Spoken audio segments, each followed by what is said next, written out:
The Wreckage is made possible by funding from the Ford Foundation. Additional funding is provided through the American Jewish Education Program, generously supported by Sid and Ruth Lapidus.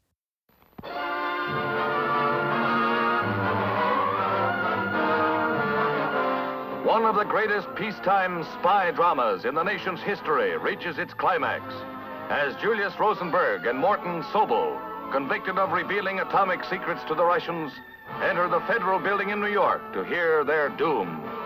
Another of the spy ring, Mrs. Ethel Rosenberg, who with her husband was convicted of actually transmitting the secrets to Russia through Soviet diplomatic channels.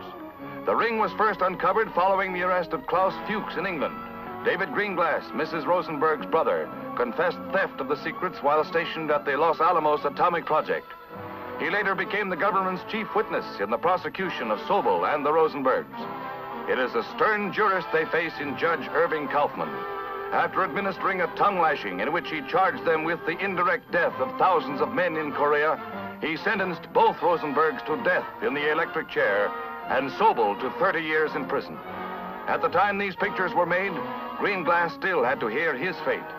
It is the first time in peacetime that such a death penalty has been handed down. And while appeals to the highest courts are planned, it certainly appears that the spies are headed along a one-way street.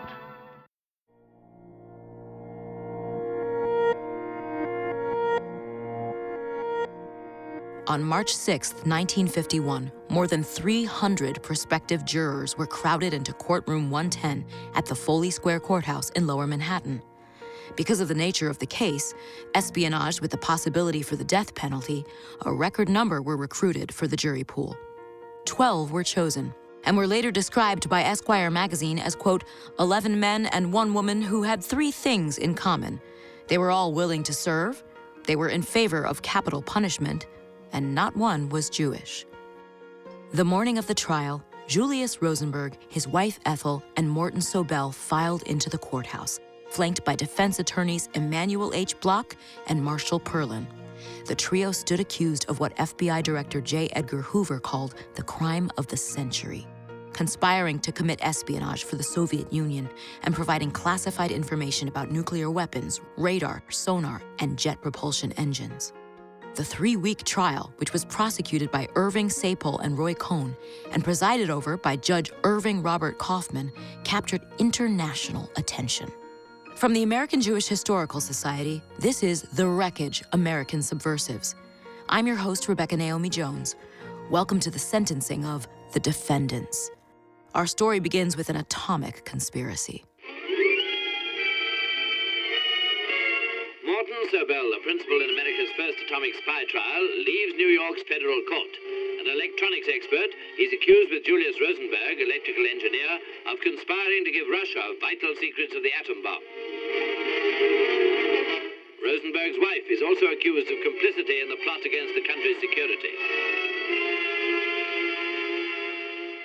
Joining us is Martin J. Siegel, author of Judgment and Mercy, the turbulent life and times of the judge who condemned the Rosenbergs. So really the dominoes start tumbling with the arrest and confession of Klaus Fuchs, who was a German-born physicist involved in the Manhattan Project somewhat, and a Soviet spy. And he's in England when he's interrogated and admits to his espionage. And he starts identifying other members in the United States of this atomic-oriented spying ring. And so Harry Gold, who'd served as a courier from people at Los Alamos back to New York, and then information was passed on to Soviets, is apprehended, and he eventually cooperates. And then David Greenglass, who is Ethel Rosenberg's brother, Julius's brother-in-law. David Greenglass had been a kind of low-ranking but quite observant machinist at Los Alamos who learned a lot of facts about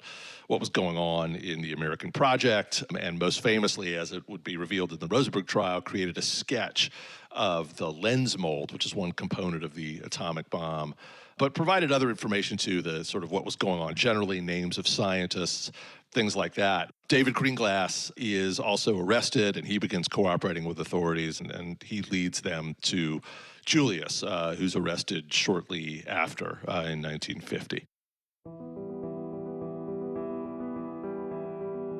Judge Irving Robert Kaufman was appointed to preside over the trial. At the time of his appointment, he was the second youngest federal judge in the United States. Born in 1910 to a Jewish family and raised in New York City, he excelled at academics and graduated from high school at just 16 years old.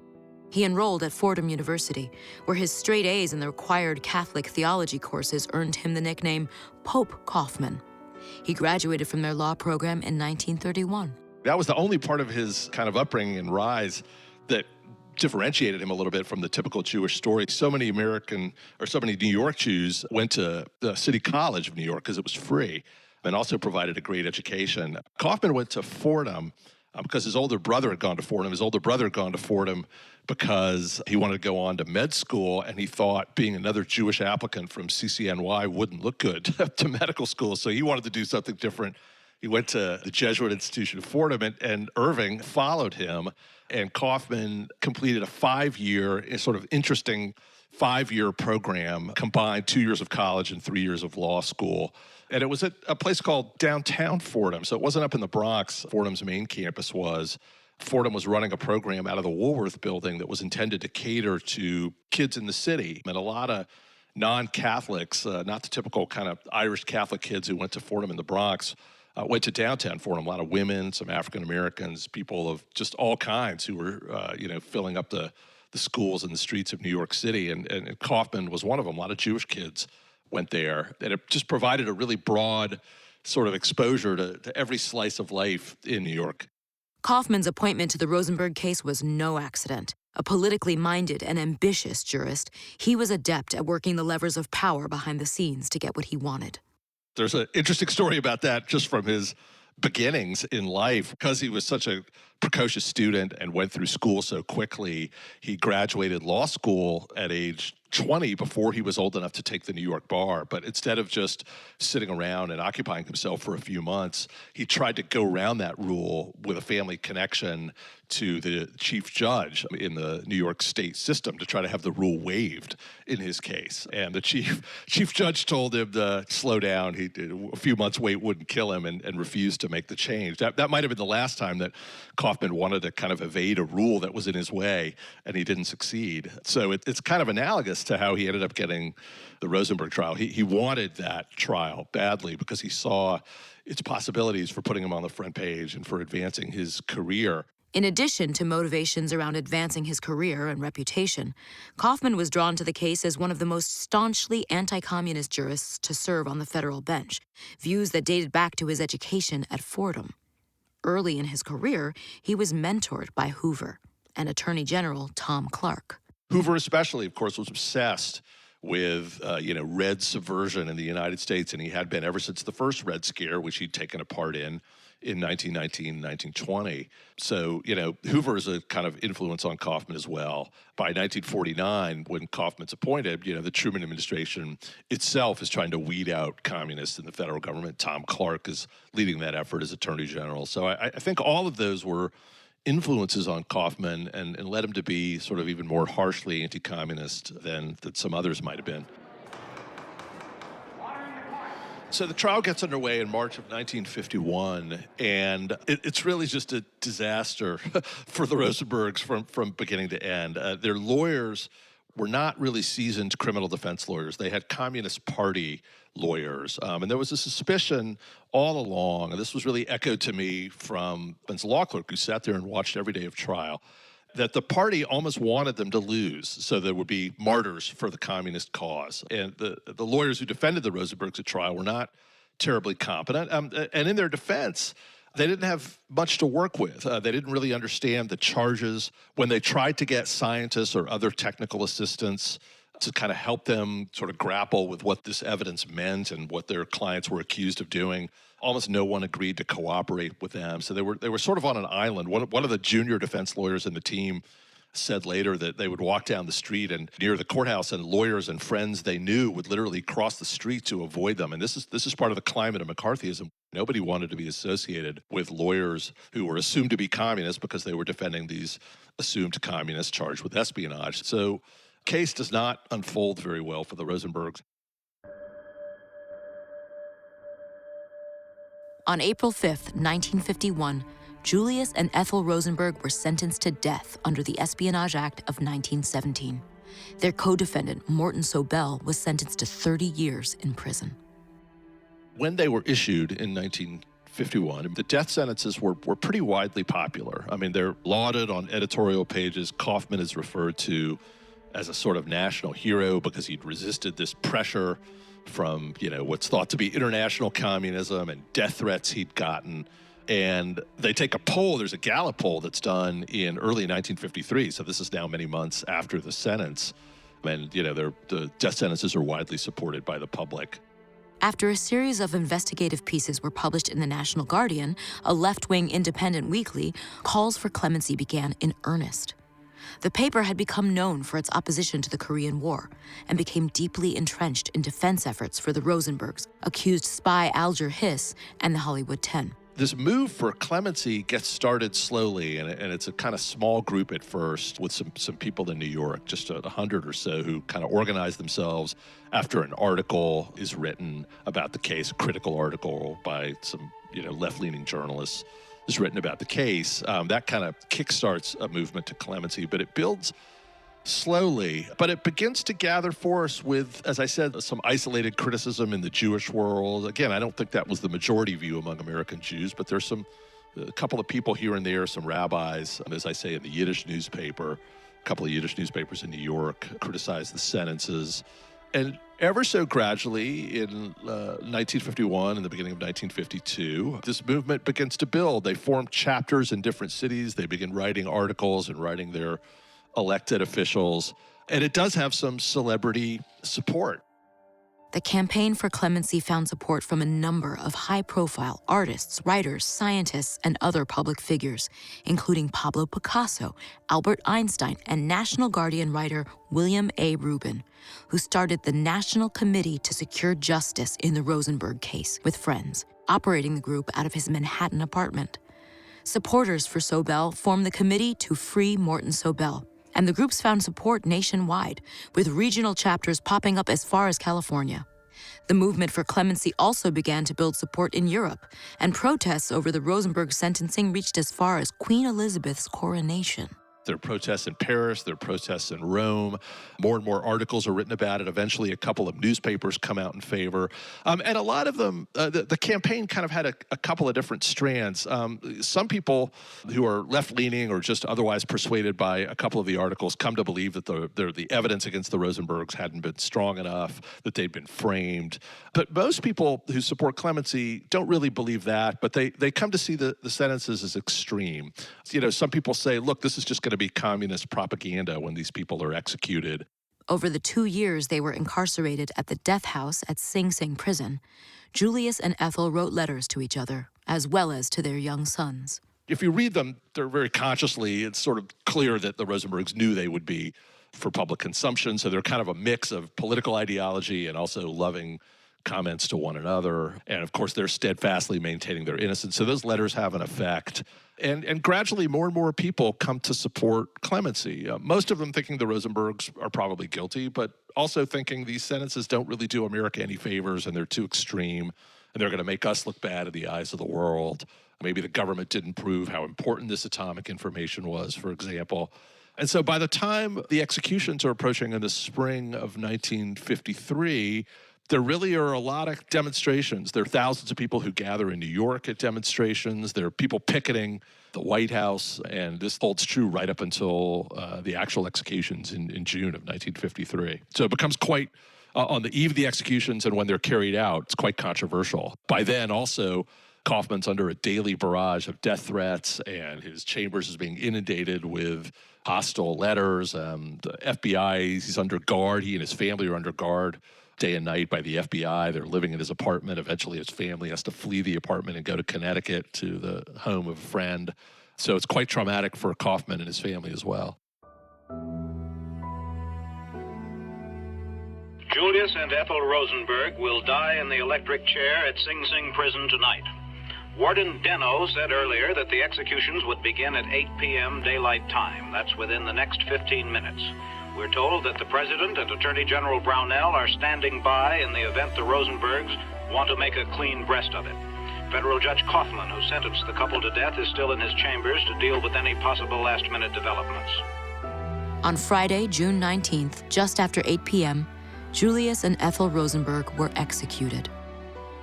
Written in the final death house letter to their sons, they wrote, "Your lives must teach you that good cannot flourish in the midst of evil. That freedom and all things that go to make up a truly satisfying and worthwhile life must sometimes be purchased very dearly. Be comforted, then, that we were serene and understood with the deepest kind of understanding, that civilization had not as yet progressed to the point where life did not have to be lost for the sake of life, and that we were comforted in the sure knowledge that others would carry on after us." With their final words to their children, they maintained that they were innocent. Judge Kaufman would go on to preside over a number of high-profile cases, including saving the Beatle John Lennon from a politically motivated deportation during the Nixon administration, and First Amendment cases, including the Pentagon Papers. But at the same time that all of that is happening, the Rosenberg case never goes away. It kind of goes into hibernation in the late 1950s and 1960s. But by the late 60s and early 70s, it sort of roars back into America's consciousness. And that's in part because the Rosenberg sons come of age and decide that they want to lead this campaign to exonerate their parents. They had taken a different name. They didn't grow up as Rosenberg. They were raised by a different family. The last name of that family was Meerpole. And they'd hesitated even to sort of reveal their identity in this period of anti-communism where everybody thought of their parents as spies. But by the late 60s and 70s, the climate's changed radically, and McCarthyism is now widely, almost universally seen as having been a kind of overreaction. I mean, a ugly period in American history. And it's also the period of Vietnam and soon the period of Watergate. So people are willing to believe that the government might lie and frame up people as part of its kind of Cold War obsession. The charge that Julius and Ethel were innocent and framed by the government as part of its Cold War with the Soviet Union began to gain significant traction, and the Rosenberg sons were sympathetic and compelling advocates. This kind of idea has a lot of receptive listeners, and suddenly Kaufman is kind of caught up in this maelstrom of protest. People are protesting his speeches, people are writing op-eds about him, and then it gets worse for him because a Freedom of Information Act request that the Rosenberg defenders submit to the FBI generates a lot of documents that reveal that Kaufman had had ex parte contacts with Roy Cohn and other members of the prosecution team during the Rosenbergs' trial. That was a violation of judicial ethics. It was improper. And suddenly the Rosenbergs have a whole new arrow in their quiver, not just that their parents were innocent and had been framed, but that the judge had been corrupt and had colluded with prosecutors to make sure that there had been a conviction. And then the pressure really ramps up on Kaufman. Again, their death threats, their calls for his impeachment, calls for hearings in Congress. Dozens and dozens of law professors sign an open letter calling for the House and Senate Judiciary Committee to start hearings about Kaufman. And so this kind of successful progressive career that he built to put the Rosenberg case behind him, all of that is suddenly jeopardized by this wave of attacks and this wave of re-examination of the Rosenberg case. In 1969, Morton Sobell was paroled and released from Alcatraz prison. In 2008, after decades of maintaining his innocence, he admitted that he had conspired with Julius to supply the Soviet Union with military intelligence. His confession did not implicate Ethel, which helped lead many to believe in her innocence. He passed away on December 28, 2018, at the age of 101. Judge Irving Kaufman went on to have a tumultuous and tragic family life. His wife suffered from depression and attempted suicide, and his son died while touring Machu Picchu in a tragedy that appeared to be connected to a drug addiction. In the decades that followed, Kaufman never expressed any regret for the death sentences and was ardently defensive of his conduct, though he rarely ever publicly commented on the case. He did everything possible to kind of influence public opinion about it, to squelch criticism. But the only exception to that I learned from his law clerk in 1977, shortly after his son's sort of sudden and unexpected and tragic death. Kaufman would muse to that law clerk in chambers that maybe there was some sort of karmic payback or something about his son having died so early. His son was almost the same age as Ethel Rosenberg at the time of her execution, how maybe he was, paying for what had happened in the Rosenberg case. And that was really amazing to hear from that law clerk, because Kaufman was not someone who would generally muse out loud to law clerks. That wasn't his relationship with his law clerks. So it was, he was thrown for such a loop by the death of his son, and it was kind of astonishing to hear that he himself might have connected that up to the Rosenberg controversy. In spite of the controversies over his ethics violations, he went on to receive the Presidential Medal of Freedom from Ronald Reagan. He passed away in 1992 at the age of 81. Only a short walk from here is the office where President Eisenhower told you that of all the crises in his own life, and he specifically mentioned the Normandy invasion, he had never felt so much public pressure as he did during the international campaign to thwart the course of justice in the Rosenberg espionage case. But President Eisenhower also told you that whenever he considered weakening or giving in to that political pressure, he thought of the courage that you had shown during the trial and sentencing, and I know he told you he took inspiration from that. Judge Kaufman, keeping a judiciary independent and protecting the courts from political pressures is both noble and heroic work, and you certainly earned both of those adjectives. And by the way, it's certainly worth noting one comment you made during the sentence hearing. You said then that betraying a nation's secrets was a crime worse than murder. Well, sadly, we've learned in recent years how utterly appropriate and far-seeing those words were. From the American Jewish Historical Society, I'm Rebecca Naomi Jones. This episode was written by Executive Director Gemma R. Birnbaum. Recording, sound design, and mixing were done at Sound Lounge. Transcription is provided by Adept Word Management. Archival material is courtesy of the collections of the American Jewish Historical Society, the U.S. National Archives, Esquire Magazine, British Movie Tone via Associated Press, and the Ronald Reagan Presidential Library and Museum. For episode transcripts, additional resources, and links to the collections featured in this episode, visit ajhs.org/podcasts. If you enjoyed this episode, please rate and review us on your preferred podcast platform, which helps others discover our series.